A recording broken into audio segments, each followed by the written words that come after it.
अरू जस्तै छिट्टै सफल हुन पाइन भनेर छटपटिँदै हुनुहुन्छ भने यो भिडियो तपाईहरुको लागि। ल अफ नेचरलाई नै हेर्नुस् न, जति छिटो माथि पुग्नुहुन्छ त्यति नै र्यापिडली तपाईं तल पनि झर्नुहुन्छ। त्यसैले नआत्तिनु होला।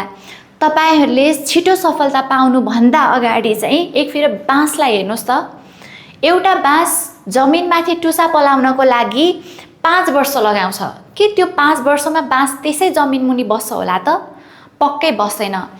टुसा पलाएको 6 हप्ता भित्रमा नै 90 फिट अग्लिनको लागि जमिन मुनि तयारी गरिरहेको हुन्छ।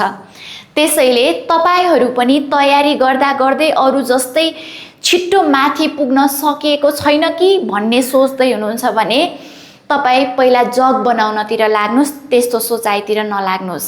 सफलता अवश्य मिल्नेछ। धन्यवाद।